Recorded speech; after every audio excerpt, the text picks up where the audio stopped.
This Week in Virology, the podcast about viruses, the kind that make you sick.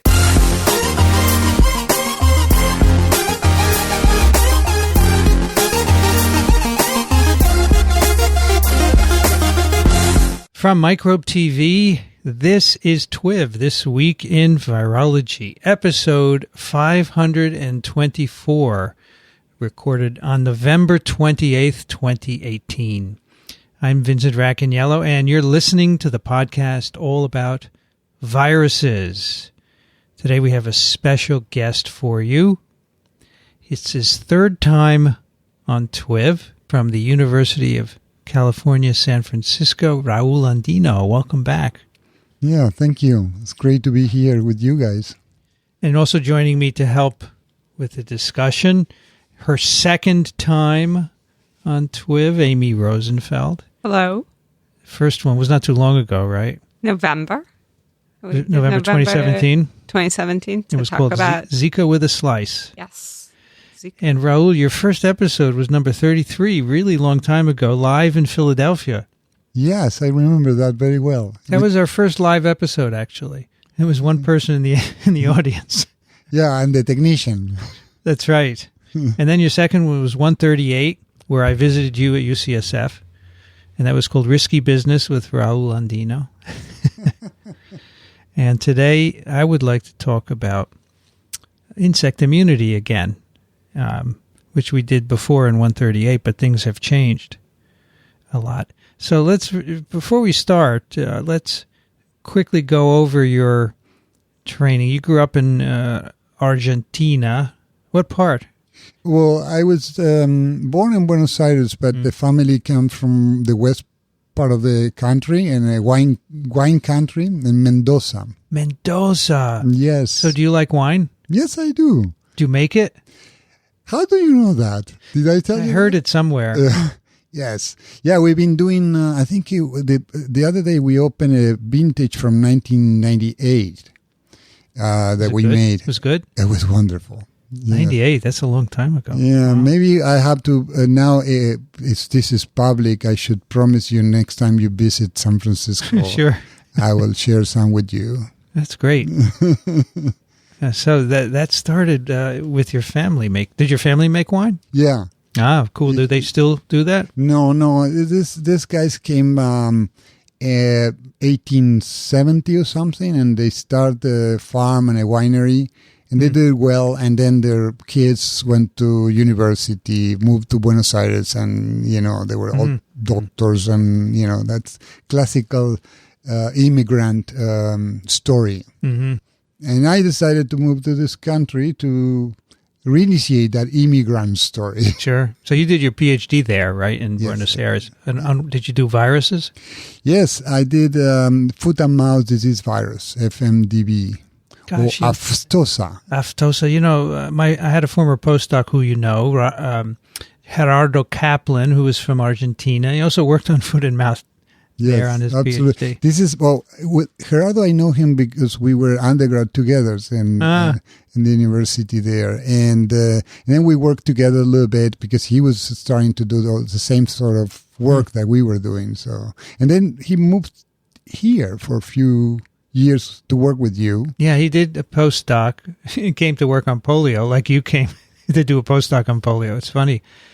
Then he went back, and then he came for a second stint, and then got a job at the FDA, which is where he is now. Yes. I think he works on, among other things, hepatitis A virus. Yes. Right. Exactly. So you came to do a postdoc in the Baltimore lab. Yes, at the end of 1986, I joined the Baltimore lab, and you have departure a few years. Yeah, I left in 82. Yeah. So we didn't overlap, but you worked on polio. I was working on polio here. So over the years, we got to know each other by meetings, right? Yeah. I used to see you at meetings all the time. And discussions, following your papers, all the things. They say, it's a nice field, this picornavirologist. I think over the years, you get to know everybody. Everybody has it's small enough. Stories. Yeah. It's small enough.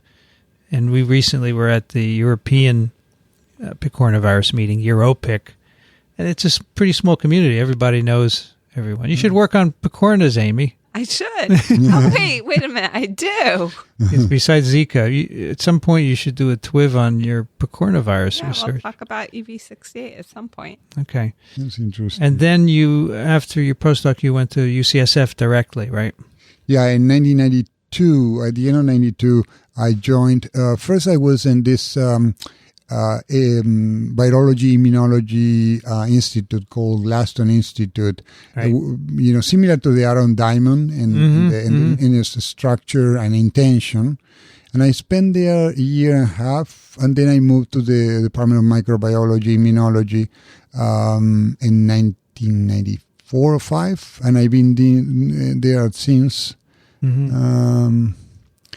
It's been a little bit of movement from one place to the other because the campus now has moved to a different place, and so we are in this place in Mission Bay. Yeah. And that's where I was for TWiV 138. I came to your office. You drove me because we were at study section. Exactly. And you had your car, so we got in and we drove. And the funniest thing was, here is a full professor at UCSF, and he's looking for a parking spot on the street. He doesn't have a garage. Welcome to New York City. Well, this is UCSF. What's the difference? Well, it's a cheap professor. And then you drove me to the airport afterwards. Yeah. Very nice of you. So the funny thing is that you commute to Palo Alto, right? Yes. Because your wife is a professor there at Yes. Stanford. And it's funny, I had an offer to go to Stanford when I was looking here. And we were going to live in San Francisco and go the other way because I didn't want to live in Palo. So you're doing what I never... It's a horrible commute, right? Well, it's interesting. My commute, your commute from San Francisco to Stanford would be a lot worse because you would be with the traffic. Everybody, these young Silicon Valley engineers, they would like to live in the city, but they work in Silicon Valley. And so the traffic going that direction is pretty bad. So I go against the traffic. It's not a very good solution. I don't recommend it, but, if you're married to somebody, you need to compromise. Yeah, sure. And, it's not so bad to grow up in Palo Alto. Kids go to good school, have good friends. And I think it's interesting is, Silicon Valley has this add-on effect on people that suggests that there's no limit. The sky is the limit. Yeah, right? Sure. You can do everything. So it's very empowering growing up in such a place. There's no restrictions. So I was just in Palo Alto. I visited Stanford, was it a month ago or something? 2 months ago? And do you ever see Peter Sarno walking around? Yeah, when I go to meetings. No, That's it, not in Palo Alto. Or Harry Greenberg either? Yeah, Harry, I see him more, but also because we are in this Japanese-U.S. collaborative agreement group. Okay. Yeah. So we went to dinner the first night I arrived. Harry brought me. Actually, we ate at his house, which is a lovely house full of rugs. He's a rug collector. Yeah. It was really fun. No, I actually heard you were with Harry in Europe in a meeting in rotavirus or double-stranded RNA. Double-stranded RNA. Yeah. And I heard his TWiV, and it was great. Yeah, he's wonderful. Yeah, wonderful. And the whole story and the way he tells the story is so. Yeah, it was wonderful. So, no, he's a nice guy. Would you say he's a mensch? Yeah, is that the right word? Sort of a mensch, yeah. But he grew up in New York, and at the time that the Borscht Belt was popping with comedians, and he's in that genre. He definitely has a ham gene. Yeah. Yes, he definitely has the ham gene, but he grew up in that genre. The Borscht Belt comedians, the whole nine yards. He says in this TWiV, I knew he would be great because he's just good person to talk to. He's fun. Yeah. He said, my mother wanted me to be a doctor, so I went to That's what he did. That's what I did. Right. But even when he's talking about like how his advisor at the NIH said, it's rotavirus or Vietnam, Harry. Yeah, that was great. I love that.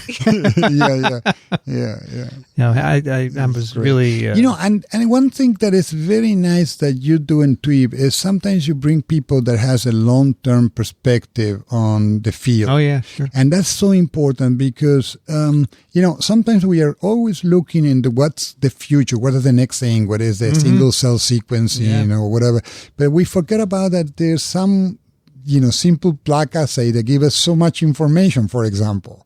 Really? Because my study section reviewer said, why are you doing plaque assays? Yeah. So we're not going to comment in public. Why do you do plaque assays?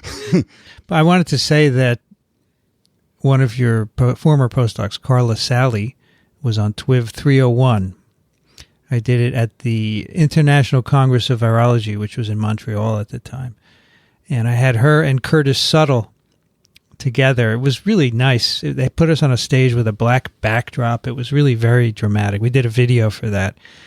And at the end, they're talking, and they said, we have to collaborate. And they started talking about a collaboration. So that's even cooler if you can bring people together. So she was great. Yeah. She was really that's the other thing that, I like to comment on is it's important when you start your career.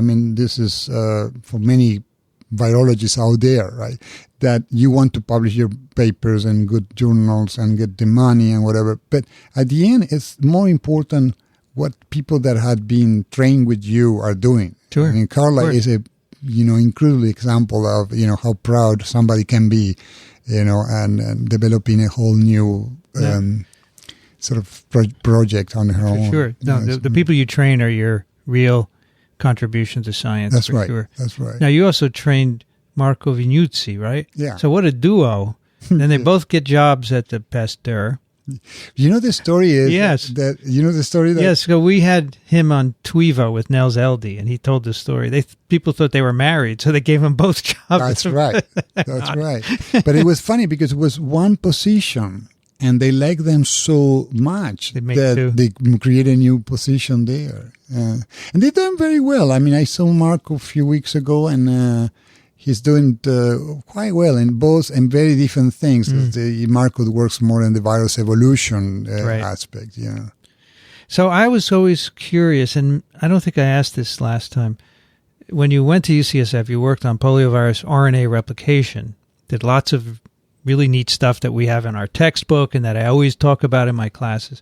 You made the textbook. But then at some point you switched, or you included insect viruses, because I think you still work on polio to a certain extent. So what was the thinking in doing that? I was talking to somebody today about this. This is interesting. In general, in my lab, what I try to do is let people drive the research. Oh, I see. So I have always, bring people that I like. That's the most important thing. And the most important decision that you can make is to hire somebody that you like. And then you should trust them and let them run with the opportunity. And so this was a combination of having two wonderful people. One is Carla Sale, and the other is Ronald van Rijk, who's a Dutch guy who's in Holland now, and he's independent. Both of them start working on this idea of, can we look at RNAi from an antiviral system perspective?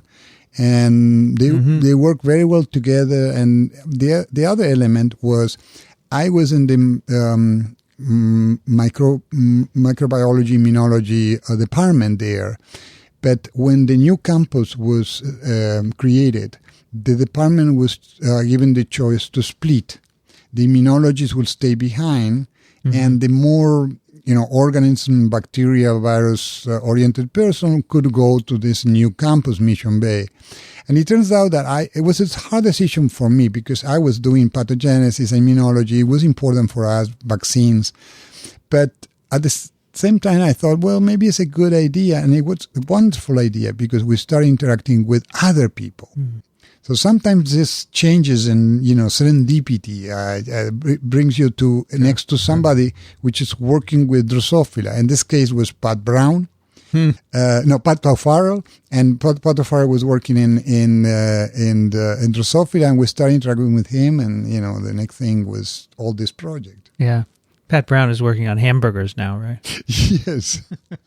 Fake. You don't know what we're talking about? I know who you're talking about. I just didn't realize he was making hamburgers. Well, he started a company, soy burgers. Yeah, soy burgers. Joking. You know about the soy burger thing? Yeah. But it tastes just like a hamburger, but they put heme in it or something, right? Have you tried them? I have not, but people say it's amazing. Have you? No. No, I haven't tried it.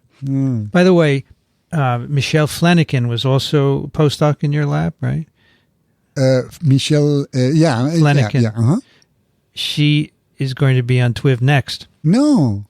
Uh-huh. We're going to talk about honeybee viruses. That's right. Which she started working on in your lab. Yeah. But you don't work on honeybee viruses anymore, right? No, she was very interested from more agriculture perspective. She came from Montana and went back to Montana. Went back, yeah. And so she brought the project. And once again, another example, somebody driving the project on what they are interested. Okay. At the end. Now, today we want to talk about a recent paper you published in Cell Host Microbe, which is called A Viral Protein Restricts Drosophila RNAi Immunity by Regulating Argonaute Activity and Stability. The authors are Abinda Nayak, Kim, Turnka, Curve, Lidsky, Stanley, Rivera, Lee, Burlingame, Jan, Friedman, Gross, and Andino. So what background do we need for this? Maybe you should explain briefly what is insect immunity to viruses like. Well, briefly, insects needs to live in a world full of viruses, and therefore they need to defend themselves. I like that. They need to live in a world full of viruses. That's great. Sounds exactly like you. Yeah, that's right. And therefore they need to somehow control the infection. They need to deal with that. And they have created an immune system that is not based in proteins and antibodies and cells, but rather in nucleic acids that recognize a foreign nucleic acid in a sequence-specific manner. And this is important because often we think about the nucleic acid immunity is that like an innate immunity in mammalian systems, that the cells will react to the molecule, the substance itself, the RNA or the DNA, in a non-specific manner. But the RNAi has this characteristic that it will react only to the molecule that has been trained. So the whole thing starts with double-stranded RNA that is processed by a couple endonucleases to form a complex of a protein with small RNAs, and these small RNAs sort of drive this endonuclease to a target RNA that eventually gets cleaved by this endonuclease. And that's Argonaute 2, right? That endonuclease is Argonaute 2 or short AGO2. And is what now we call the classic antiviral pathway of RNAi that we see in many organisms, including Drosophila, mosquitoes, ticks. How about centipedes? I don't know. So is this widespread in all insects and what, arachnids is the other? Tick is an arachnid. They're not insects, right? No. So arachnids as well as insects? Yeah. And crustacea as well. I mean, arthropods. All the arthropods. So you see it in shrimps, for example. You see it as conserved. So, and you use Drosophila as a model system because there's great genetics and it can be infected with viruses. So in terms of how would a virus infect in the wild Drosophila? Would it eat it? Is that in general it's an oral, it's an oral fecal transmission, like a polio. Usually, it's a polio type of. The chitin shell of an insect would be very tough to get through. Yeah. It's got a cell wall, which we don't have. Well, there are no mosquitoes of insects, right? Who knows what small little bugs live on top of that? Actually, I'm sure there are bugs that bite other bugs for sure. But so you would acquire it by eating. It's actually interesting. There is, David Evans, and he has a story that is very interesting. That there's this virus that can infect honeybees, and it can do it in two different ways. Either infected orally, and it causes a persisting infection. The bees lives happily after ever. But also there is a little bug, another like a mite. A mite. That infects the bee and transmit the virus, and in this case, the virus is much more virulent. So, depending on the route of infection, the same virus could be virulent or not. I met David at Europic. I hadn't seen him in many years. I didn't realize he was working on honeybee viruses. So we're going to have him on TWiV also at some point. Yeah. So let's say a fly ingests a virus. It goes into its gut. Yeah. And what happens next? Somehow it finds a way to, there must be also epithelial cells there that are exposed to the food. This is the way that the fly absorb the food. So viruses probably have adapted to get through those areas. Now it's interesting because we don't understand, we understand very little. Not so much about mucosal immunity. We understand more about systemic immunity in humans and vertebrates. Sure. And in the flies is a similar thing. I think there must be a very interesting immunological barrier at that port of entry, but we don't understand it very well. We don't understand how the virus acts and what are the important immunological barriers. Carl Lassalle has a very recent paper in which she tested a dicer, one of these endonuclease mutants. And if you inject intrathoracically the virus, the flies are very susceptible. But if you do orally, it doesn't matter if dicer is there or not. This knockout of dicer still resistant to the infection. Well, isn't the midgut of the fly mimics the alimentary tract of us, so it's very acidic and stuff. The only thing that would be different is that like the circulation is just a blob. It's just a pool, and then there are no vessels. There's no vessels, and it just goes bloop. Well, there is it's an open circulatory system, right? So there is not, it's not enclosed. It's not completely closed, but there is some, anatomic structures that helps the blood or what is called in insects is called hemolympha. Right. But going back to the main point. So when this pathway, the classical pathway where the incoming genome becomes double-stranded, it's chopped up, guides our AGO2, where is that happening? Very interesting question. That happened in single cells, in the infected cell. In an infected cell, okay. In the infected cells. And so that was the big question, back 10 years ago, whether just cell-autonomous immunity could be sufficient to control virus replication. And the concept is that the idea of the immune system being one step ahead of infection. If you only can react when you get infected, what is the opportunity to block infection? And so at that point we were thinking perhaps there is some sort of something about systemic immunity. So something that this immunity can be spread in the whole organism. We can summarize that there's two levels of this immunity. One as a single cell infected cell, which induce this classical pathway. And then there is another layer of complexity that is the immune system has the possibility of extending this immunity to the rest of the organism and spread this systemically the protection. Paper that we're talking about involves a viral protein. So tell us a little bit about the backstory there. How was this found, and what does it do?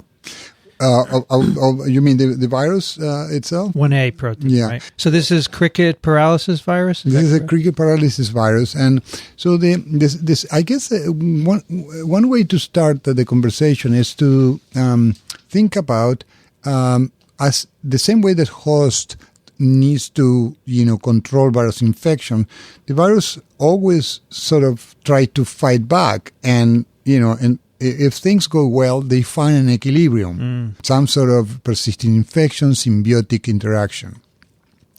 But often, this equilibrium is not very stable, and so it's broken, and this is when we see animals die and more, that kind of thing. So what viruses can do with this classical RNAi pathway is block the key enzymatic components of that. There's, as I said, two components or two endonucleases. One is this dicer, that is the one chopping up the double-stranded RNA, producing small RNAs. And then the effector phase is AGO2, that takes the small RNA and target the viral RNA. And so now we know several of these proteins that can target this pathway at different levels. Some of them target the enzymes, some of them binds to the double-stranded RNA. This particular one, and this is what we call an RNA suppressor. It's a protein that suppresses RNAi. It's encoded by this cricket paralysis virus, or CRPV. These proteins are encoded in the genome, and as many of the viral proteins, they come as a polyprotein that gets proteolytic process somehow, and many of these proteins are multifunctional. And I think one of the things to think about here is that this protein is doing more than one thing, and the whole story is revolved around that. The idea is to be effective to control the RNA response, and how does it do it? And as I said, in general, all these suppressors will go to the enzymatic activity at the endonuclease. It's the most effective way to stop a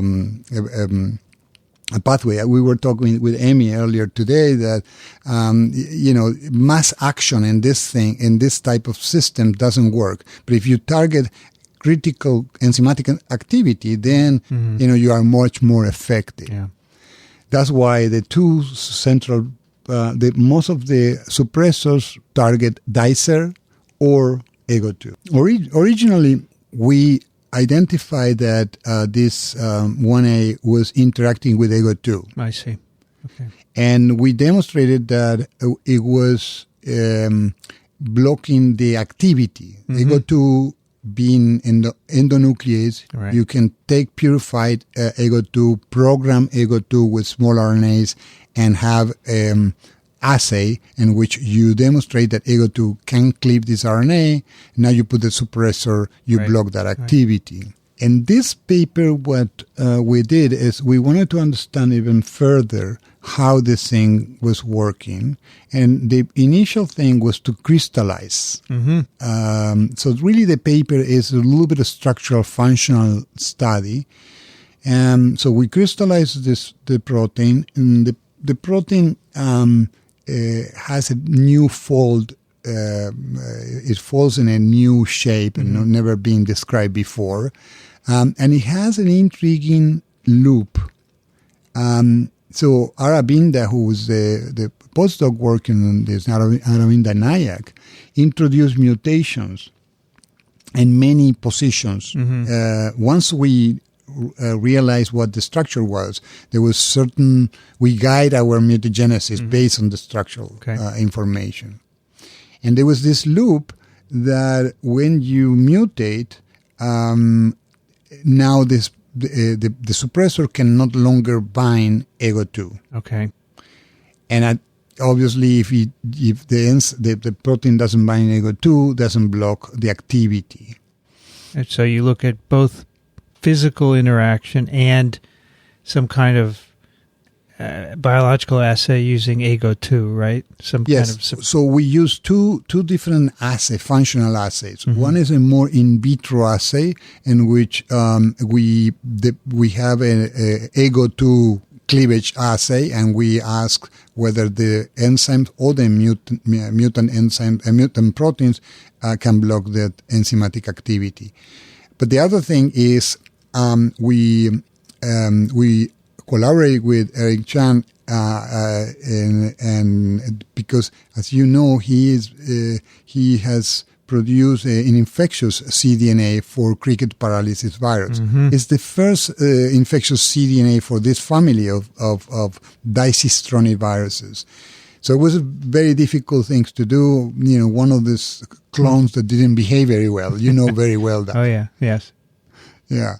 And so finally he got this infectious clone, and that was great because now we can build many of the mutants in the virus itself and see what is the biological consequences, both in cell cultures as well as in infections and flies. You call this a talos element, TALOS, right? Yes. What does that stand for? I forgot. Actually, he came back. Aravinda came up with that name. It's called. He likes it because it's some kind of Greek god. Targeting Argonaute for loss of silencing. That's right. TALOS. Yeah, very creative name. Okay, so it has some Greek meaning. Okay. Yeah, but that's the interesting thing in my mind from a biochemical point of view is that this loop, even though it was organized enough in the crystal structure so we can define it as a loop, is actually one of these disorder linear motifs that only gets organized when interact with the target, in this case, Argonaute. So they acquires a different conformation upon binding. So it's interesting. I think there will be more and more of this type of disorder linear motifs that they are floating in the breeze, kind of saying, and then when it binds, they adopt a new conformation, and this is when the conformation in which is active. But you did the structure without any Argonaute. No Argonaute, okay. Right. Okay. It was actually, this is an interesting thing. This was a technical issue. It was very difficult to express Argonaute and enough concentrations to be able to crystallize. And we tried to do some electron microscopy, cryo-electron microscopy, but resolution was not high enough to be sure what is the structure of the complex. So we didn't include it in the paper. We have some cross-linking experiments and mass spec cross-linking between the 1A, the suppressor, and the Argonaute that is consistent with the idea that this loop binds to the catalytic site, this PWI domain in Argonaute. Okay. Now, this loop, you identified a proline and what was the other one? A phenylalanine, which are, when altered, you put an alanine in, that completely destroys the ability of this protein to inhibit Argonaute and to bind to it, right? Yeah. So it's interesting. After introducing a lot of mutations in this loop, those were the most essential amino acids. The size of the loop is important, and that these two amino acids being confronting each other in the loop is important. So the position of them in the loop is important. The size of the loop is important. But anything else in the loops can be alanine. It's amazing. It's amazing. It's really amazing. And I think this has to do with perhaps this linear disorder motif. Right. Not the size of the active site? Not the geographical space of the active site that you need to occupy so that you could just have anything that could take up that space. Yeah, I think what probably you need is this loop, like a finger getting into this hole where the catalytic site is, right? So the size of the loop is important. The flexibility of the loop is important, probably. We know that, sometimes you introduce prolines and you make this more rigid loop, then it doesn't work. But then the only thing it really determines that this protein will bind to AGO2 is these two amino acids. And exactly what it's recognizing in the Argonaute is not clear. We don't have high resolution of the the complex to decide. One thing that we discuss for a long time, and one of my favorite models is one is a phenylalanine with a ring, and the catalytic site of Argonaute has a small RNA there because the small RNA is what guide Argonaute to target. So maybe there is the RNA is also involved in recruiting this 1A there through a phenylalanine RNA interaction. But we haven't been able to demonstrate that. So I want to just clarify some terminology. What's the difference between dicing and slicing? I like that. Yes. So dicing is done by dicer. Right. And dicer, what it does is cleave every 21 nucleotides. Right. of the viral genome, right? That's right. And the slicing is what AGO2 does. Great. I love it. Dicing and slicing. Because I notice, that's one of the phrases you say here. These amino acids mediate binding of 1A to AGO and inhibition of slicing. So you have a phenylalanine and a proline. If you change either one, it affects interaction with AGO2. And if you put it into virus, do you get infectious virus out? Well, the mutation of these two amino acids completely abrogate or reduce enormously the titer. In cells, Drosophila cells in culture. In Drosophila cells. Now, of course, you could say that you're screwing up something else in the virus. Remember that this protein is fused to all these other proteins. So you might say, okay, this is a multifunctional protein. It's also involved in translation or replication. Yeah. How can you prove that this is really the main function of 1A? So if we take these viruses that do not replicate and transfect RNAs in cells that don't have AGO2, and where AGO2 has been knocked down previously, now the virus replicates. Both the proline and the phenylalanine? Yeah. They will, okay. So you haven't screwed up some other viral function. That's right. Of 1A. That's right. That's a good experiment, right? Yeah, I like that. Yeah. Now, what happens when you put these in flies? I guess in wild-type flies, they don't replicate, right? They don't replicate, but in AGO2-defected flies, they do replicate. As well, or a little reduced? Well, that's interesting. It is a little bit reduced. 70%. Replicates to 70%. So that, what does that mean, really? Why we don't get the full activity? Maybe we are screwing up something else in the flies, and maybe it's... Well, if you took null virus and then had a complementary cell line that produced 1A, you should get the full function. Yeah, we haven't done that experiment. Can you make a null 1A? Probably you could make it. It wouldn't be infectious, I'm sure. Yeah, you will make all this, introduce more than one mutation, so destroy the, critical. But if you made it from the infectious clone and put it in a complementary cell line, then you would get virus out, theoretically, and do the classical, like you would make polio or cricket paralysis virus more like what people do for herpes with with ICP0 complementary cell lines. So you would say take that virus lacking 1A and then put it in null AGO2 null cell lines. AGO2 null cell lines, and your prediction would be what?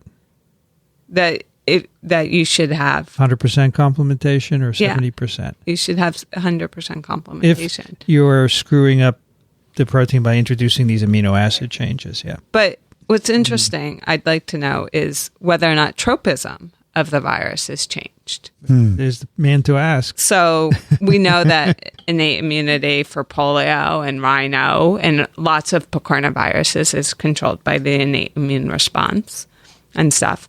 So would we expect that tissue tropism? No, that's a wonderful question, and I think it will become even more relevant when we discuss the second function of this protein, because I think it's clear that different cells may actually deal with the virus in different ways. Maybe for certain tissues, this AGO2 activity is essential, and the virus only will replicate if it can block AGO2 completely. But in other cells, perhaps, there's another layer of complexity, other ways to defend, and AGO2 is not so important. So does this virus infect the larvae? So it goes through multiple stages of larval development. So does it affect larval development? I don't think the virus is vertically transmitted. So it's transmitted from adult to adult by this oral route. Whether it infects the larvae, I would imagine it does. We haven't tried that. But why would that? Oh, because you want to see whether larvae cells. If tissues, like if you see imaginal disc deficiencies or eye deficiencies or, various other. Yeah. Because all those things are developmentally regulated, and then they would have different transcriptional profiles. But I think they might be dependent as you go through differentiation and development, you have different genes that are turned on and turned off, and so maybe some of those genes are regulated by Argo and RISC and all these siRNA pathways versus just the regular chromatin condensation. Yeah. No, I think this is an important experiment. Something that we need to do is infect the flies and see tissue tropism. You can do that using antibodies against the virus, so that should be no problem. We are planning to do that. It's just a matter of time. But I think you bring up something interesting, which is, depending how the virus gets into the animal, maybe there's different systems of defense systems that are sort of controlling the virus. Having known a lot of people, and when I was in college, I almost worked in a Drosophila lab. I know that they start off usually with imaginal discs and then the eyes, and then they build into the adult. Yeah. The second half of the paper, you looked for Drosophila proteins that interact with 1A, but I guess you weren't content with finding that 1A binds AGO2 and inhibits its activity. You thought there was something more? Well, I mean, we were certainly interested in trying to understand many of these proteins don't work in isolation. They work in complexes. They have subcellular localization. So we wanted to really understand a little bit further, how the mechanism of the suppressor was. And when we did the pull down, basically we expressed this suppressor in cells and pull down and mass spec. And we look at the result of the mass spec analysis, and then you see highly enrich the proteasome and an E3 ligase. And of course, also we pull AGO2 and dicer2 because dicer and AGO2 are a complex in the cell. So we pull down, even though the 1A interact with AGO2, they also brings down dicer. So just to clarify for listeners, when you say pull down, you produce 1A and how you have some kind of a tag that allows you to precipitate it, and anything that's stuck to it will come down with it, right? That's right. And that you can then put in a mass spec, and it will tell you what these proteins are. That's correct. Yes, you have a mass. It's a little more complex, of course, but have a massive amount of peptides that if you know the proteome of the host, you can identify what protein is there. So you pull down AGO and dicer and the proteasome, and you said this ubiquitin ligase. So explain that what that would do. Well, this is interesting. I mean, I guess everybody by now understand that there is a system, the highly regulated system to induce degradation of proteins. I mean, sometimes you need the protein at some stage of cell cycle, and the next stage you need to eliminate that protein in order to allow the cell to progress to the next stage. And so there is a very highly regulated proteases, namely the proteasome, that only can degrade these proteins if the proteins are labeled with another protein called ubiquitin. And this polyubiquitin change label proteins for degradation. Now, how the ubiquitin gets to the target protein is by these ligases. And the E3 ligase is a complex of proteins that are recruited to the substrate somehow, and this somehow will go back. And this enzyme, this complex, can introduce ubiquitin into the targets. It creates this ubiquitin change in the target protein. Now, how is it recruited to the correct substrate? Is by these adapter proteins, these bridging proteins that interact with the ligase on the one hand and with the substrate on the other. And what's interesting with 1A is that 1A, this RNA suppressor, binds to AGO2 by this loop that we were discussing before. Right. And now there's another helix that interact with this E3 ligase. And by bringing the two together, we hypothesize that one effect of 1A was to introduce ubiquitins in AGO2. Right.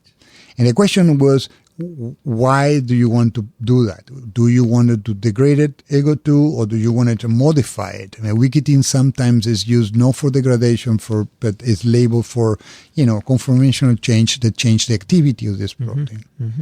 It turns out that the simplest explanation is that this recruitment of this E3 ligase, this Cul5 E3 ligase, is for degradation. If you induce the suppressor or express the suppressor in cells, AGO2 disappear over time, is degraded over time. But if you put an inhibitor of the proteasome, then AGO2 is stable, even though the suppressor 1A was expressed.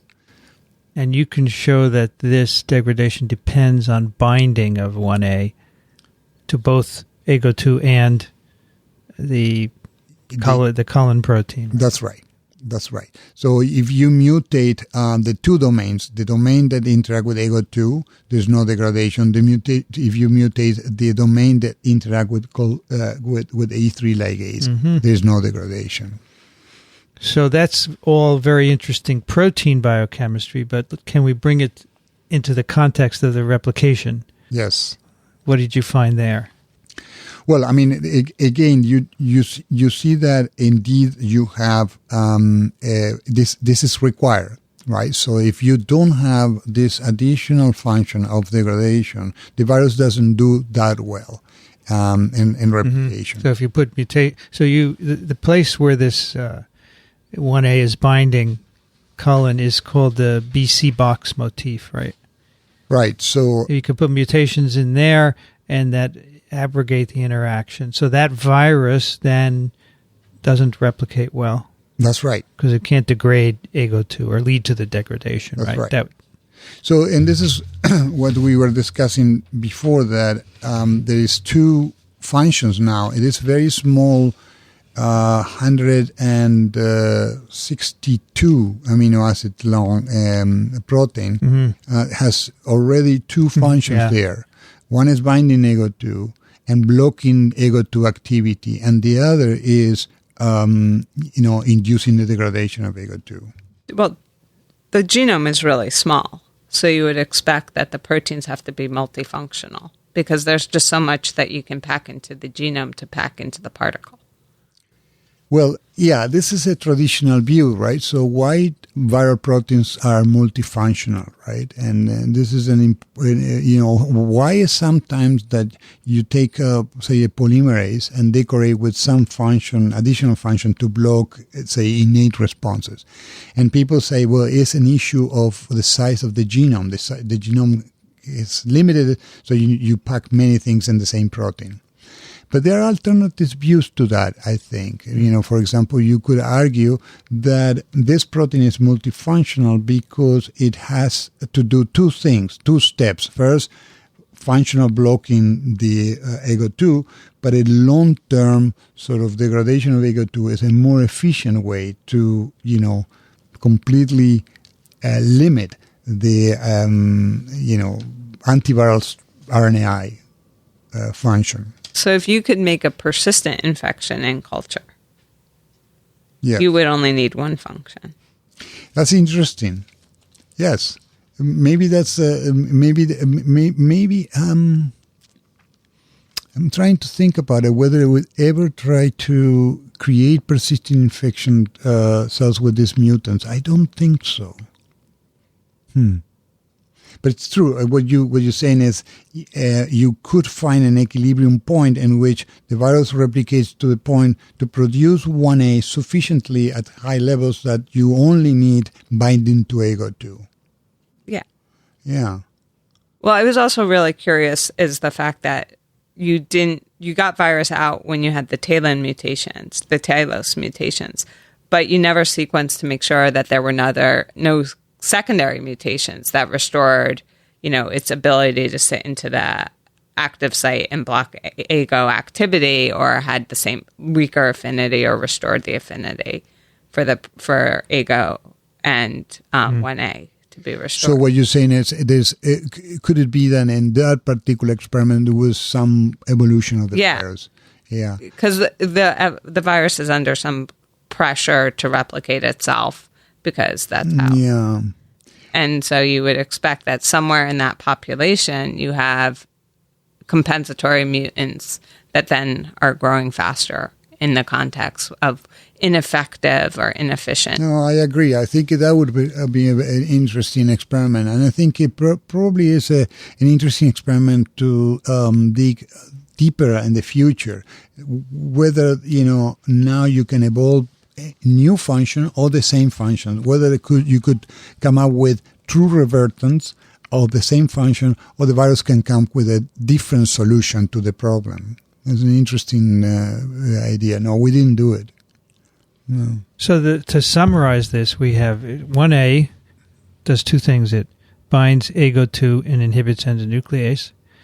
And then another part of 1A binds, essentially recruits a ubiquitin ligase, leading to degradation of AGO2. What's the function or the necessity to have both? Yeah. One of the things that we are proposing is that this will be a more permanent way to block the activity. But is this really something that is necessary? Clearly, the experiment suggests that indeed is necessary. Yeah, if you knock out either one, it's not good for the virus. That's right. Yeah. So why is that? Why is that the virus needs to also degrade AGO2? Now, we see this in other viruses, for example, in HIV. There's many, BIF, for example. In fact, we show that the site, that the domain that recognizes the E3 ligase is very similar. It's the same sort of domain that is in BIF. So it's using the same sort of structural motif. And BIF also degraded, in this case, ApoBec. Right. And so why do you need to really degrade this? Or could you just by mass action block the AGO2? And maybe it's what Amy was saying, that if it's a lytic virus, the virus needs to, if you establish a persistent infection, you may find an equilibrium if you have a more rapid, and this virus is very lytic. Maybe what you want is really block completely the RNAi response. Now, it could be something else. It could be something about different cell types, as we discussed before, and it could be that this protein has an additional function, and not just in the cell autonomous to block this RNA pathway, but something else that we don't know at this point. So this is just a theoretical question. Did you ever think about taking the VIF motif from HIV and and swapping it with cricket and seeing if it would complement the defect? Interesting. It's just a classical. Because the VIF is the part that's binding the ligase complex. Right. Yeah. That's right. And it's very similar. Like I think even some of the amino acids that they don't highlight as being critical to the signature of the motif are similar. But it's just a curiosity. It would be question. Interesting, yeah. It's really like a curiosity. But you didn't question. do that, right? No, we didn't do it, and then I think it's likely that because it's highly conserved, it's likely, and also the amino acids that are critical in BIF are also critical in 1A. So it's possible that the same motif will be you can replace one with the other. Yeah. We were talking about this yesterday, and we found another example where the hepatitis B X protein directs an E3 ligase to degrade these SMC proteins. Structural chromatin modifying. No maintenance of chromatin, which is needed for chromatin structure. So again, it is, and that's involved in transcriptional activation, I guess, right? Yeah. So it's another, I think there are going to be lots of examples of bridging, virus proteins bridging for degradation. In the case of chromatin, it happens to do silencing or reverse silencing, right? Yes. So this bridging idea is happening in many places. Yeah. No, I think this is... Makes perfect sense, right? Because you can have one protein do a lot of things. Yeah, but he calls it substrate switching. Yeah, that's fine. You guys call it substrate switching, which would suggest that a lot of components of the innate immune response in human cells are ubiquitinated also. Their activity depends on ubiquitin. So would we, if we investigated coronaviruses, coronavirus pathogenesis proteins that modulate the innate immune response, would we find more of those that cause degradation? Mm-hmm. How would you do that? Similarly, you could do interactomes. With which proteins, though? Because, mammalian picornas don't have this 1A. No, but you have a lot of protein. You have other proteins that don't have enzymatic activity, like 2B doesn't have any. Has anyone done a big interactome with all the picornavirus proteins? We done something with this guy Nevan Krogan, with a colleague in the UCSF, and we have a nice data set. But I mean, there are other people that also have done it. So one thing is actually getting this big mass spec proteomic data, and the other thing is validating. So you start with this huge amount of data, and then the question is, how do you can you find the acorn in the forest? Yeah, I mean, because you go from a massive amount of information, and you're forced to reduce this and, guess which proteins are important. And it's always an unpleasant feeling, that you're losing something important. Yeah. And going back to your question is going to be other adapter proteins that will bring ubiquitinated enzymes, E3 ligases. I'm sure. And if you look at that, it's only few amino acids that are sufficient to interact with E3 ligase. So you can decorate many proteins with a peptide of 5 or 10 amino acids, and that will do it. Now you acquire something, and you can even steal this little sequence from the host. But in the broader sense, I mean, this really revolves around whether RNAi is antiviral in mammals or not. We don't see any of 1A-like proteins in viruses that hit AGO or... Why does it have to be directed only towards the RNAi pathway?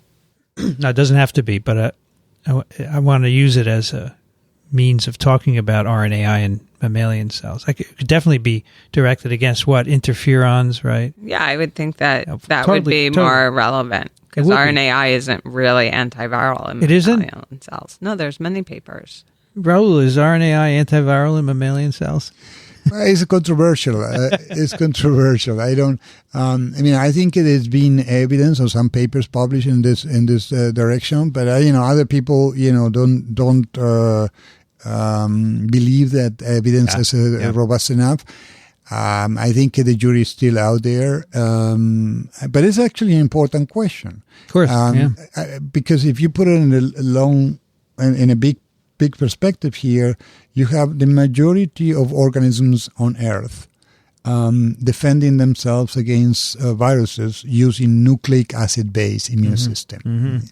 And then vertebrates, because this is after shark, right? Yes. So they choose completely, and now they start to use a protein-based immune system, antibodies and T-cell receptors and so on.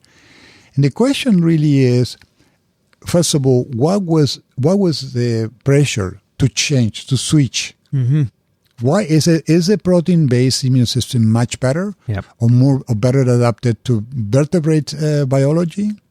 And the other question, of course, is any reason why you should eliminate the other system that was working so well before in invertebrates? And so what is the pressure to not longer use RNAi? Well, is it really being a vertebrate, or is it the size of the organism? Yeah, it could be. Because the size of the organism is going to, if it's diffusion and movement of vesicles. It's going to be a lot harder to move it in the size of a human than in a fly.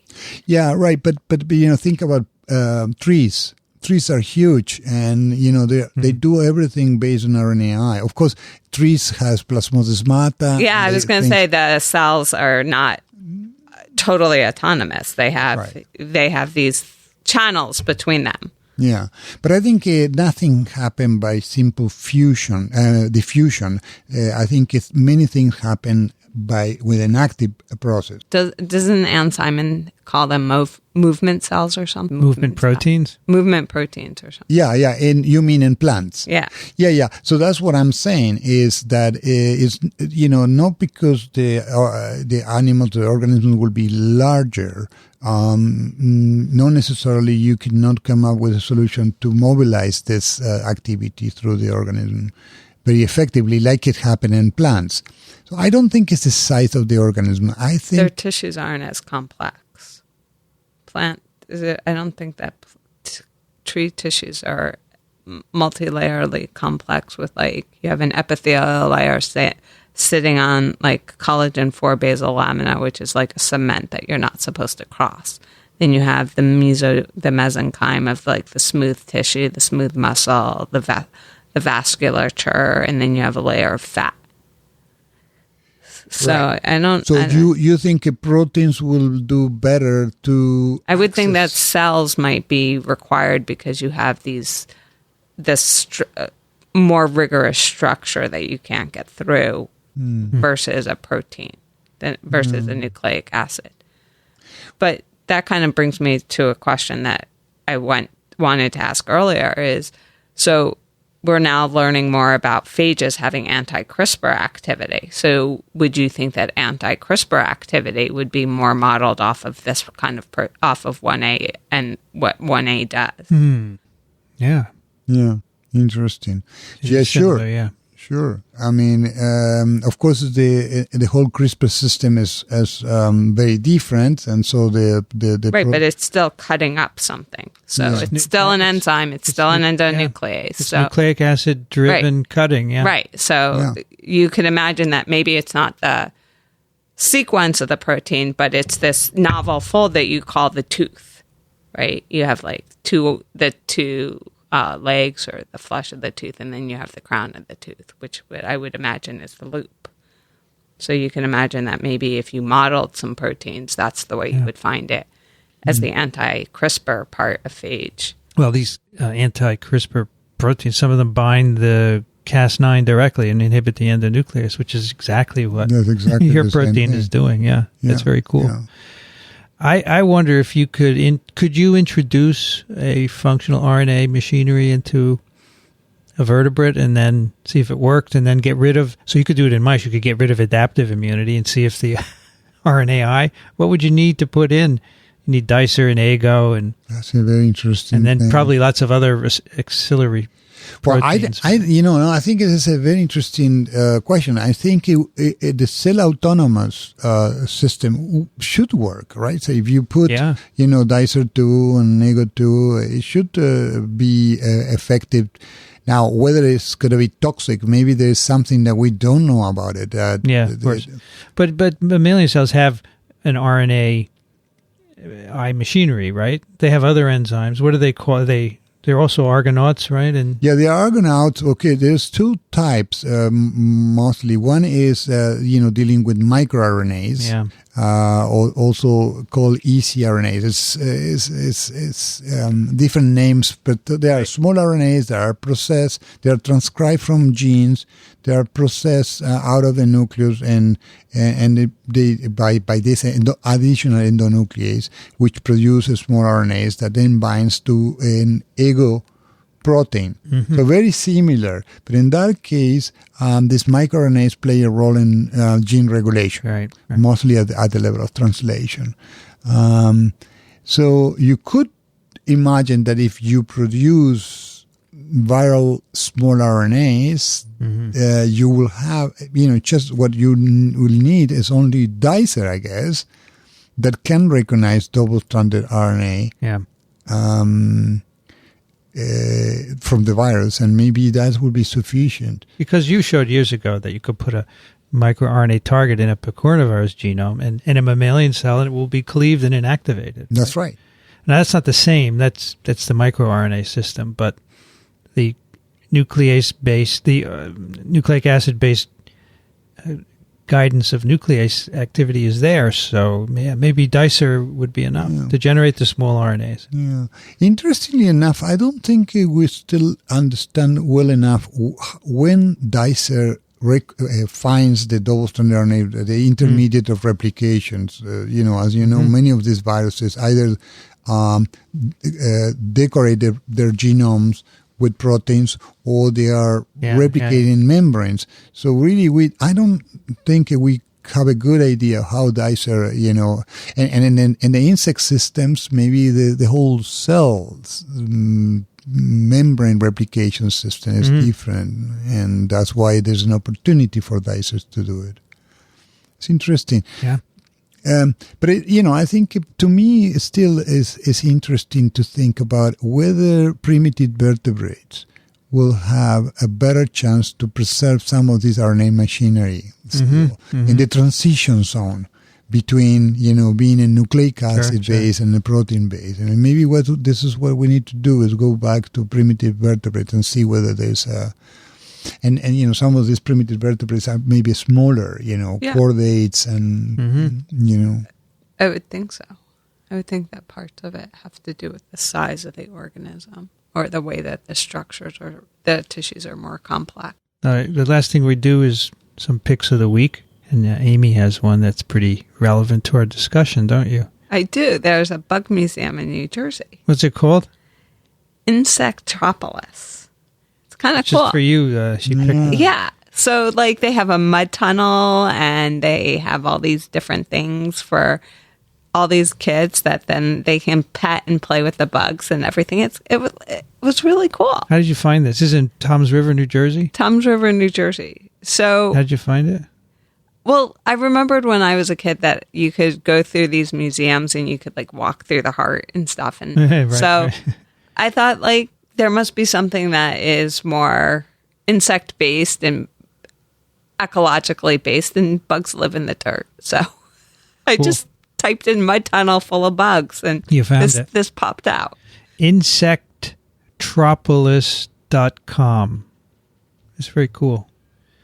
So you play with the bugs there. Yeah. Yeah. Yeah, all the kids come and they play with the bugs. They have terrariums and stuff, but they also take out the bugs. But in general, the tendency is to kill the bugs. As the kids. I don't get involved in that. And Vincent's very anti-killing of bugs. He even takes the spiders that he finds in his house and he puts them in a cup and he takes them outside to let them go free. Yeah, I don't like to kill things. No, unless they're biting me. Yeah. In which case, I think life is really so cool you shouldn't extinguish it, right? That's at right. all, at all levels. And we really don't have the right to extinguish life, but we do it all the time. And as I age, I don't know, I didn't have a problem when I was young, but it bothers me now. But, as we spoke, and thousands of things have died, right? But yes, it doesn't matter, I guess. Well, my pick is a Nature article about this Chinese scientist who apparently did some genome editing in humans. Claims to have. He announced at a meeting in Shenzhen. No, at Hong Kong. He's from Shenzhen. That he impregnated a woman with embryos that had been edited to remove CCR5 gene, which is a co-receptor for HIV. Because the father apparently was HIV positive. The mother wanted to have healthy babies, and so he did this. And, of course, he got no institutional approval. And he could be in big trouble. And a lot of people have criticized it. There's a meeting. It was presented at a meeting on genetic genome editing, the International Conference of Genome Editing. And David Baltimore said this is irresponsible, and he felt that it was medically unnecessary. Right.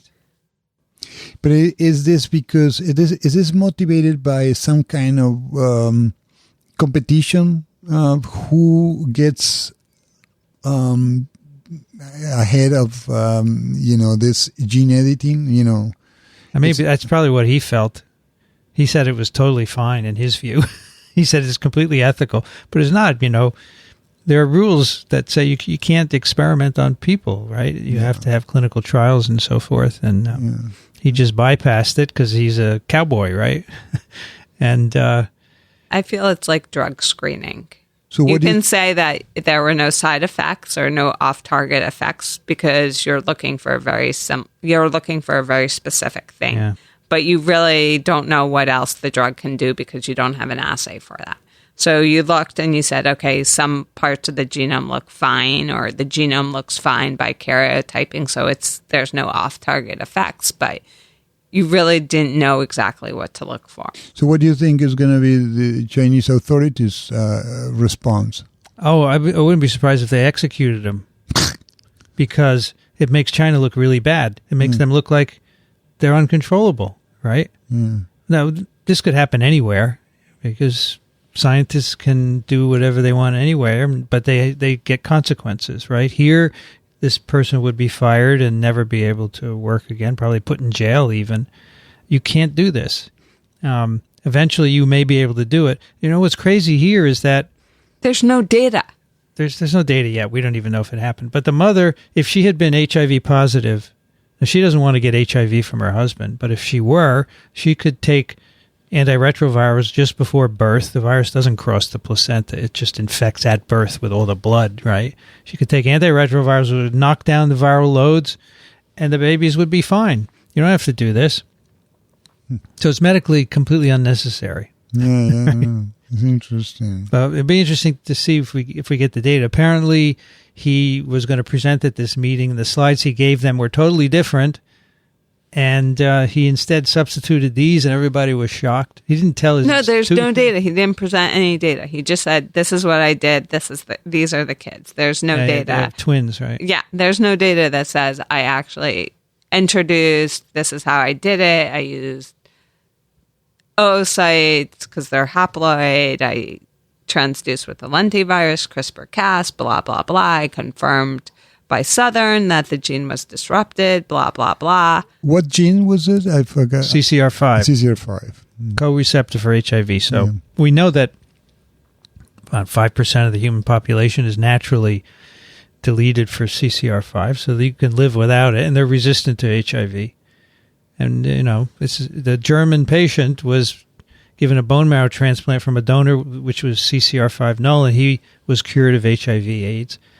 So but we can do this in T cells in older patients. You don't have to do a germline knockout because all you need to do is knock it out in T cells. And so it's just a weird thing, but he's a rogue scientist. It's unfortunate, yeah. But it's interesting that you brought it up because I think, we all scientists have a responsibility to engage with the community, engage with people, and present a responsible sort of we are very very responsible to do things that are consistent with ethical norms. Totally. Totally. If you don't, then who can trust you? Yeah. And I think the gene editing is very promising, but you can destroy the whole thing by doing it wrongly. So I think it's very important. Yeah, if something had gone wrong, and we don't know anything, it might have gone wrong, but that would put a big damper on everything, and people would be scared of it and so forth. So that's why we have procedures. And well, what he's done is he said that as a scientific community, we cannot regulate ourselves. So you're just asking for Congress or the government of China to come in and regulate you. Yeah. And I don't think that anybody really would like that idea because it can stifle your creativity and following the science, which is why we all went into science to begin with. We were innately curious. We did an experiment. We found an answer, and then we wanted to do the next experiment. And we don't want somebody to come and tell you, okay, that's not what you should be doing anymore. Yep. Totally. Good point. Very good point. Well, we have to wrap it up. We're going to dinner. That's TWiV 524. You can find it at Apple Podcasts. Microbe.tv/TWiV is where we keep all our show notes. any good podcast player, or even bad podcast players. You can search for TWiV and listen. And please subscribe. It helps us if you subscribe, so you get every episode automatically. We can get numbers on how many people are listening that way. It really helps us out. Questions and comments to twiv@microbe.tv. If you really like what we do, consider supporting us financially. You can go to microbe.tv/contribute for the ways that you can do that. Our guest today, who's visiting, he gave a seminar today. He's from the University of California, San Francisco, Raul Andino. Good to see you again, and thank you for coming. Thanks for the invitation. Pleasure. Pleasure. And I've been assisted by Amy Rosenfeld, who is an associate research scientist here at Columbia University, and she works on Zika virus and enteroviruses. Thank you, Amy. Thank you for having me. I'm Vincent Racaniello. You can find me at virology.ws. Thanks to ASM for their support and Ronald Jenkins for the music. You've been listening to This Week in Virology. Thanks for joining us. We'll be back next week. Another TWiV is viral.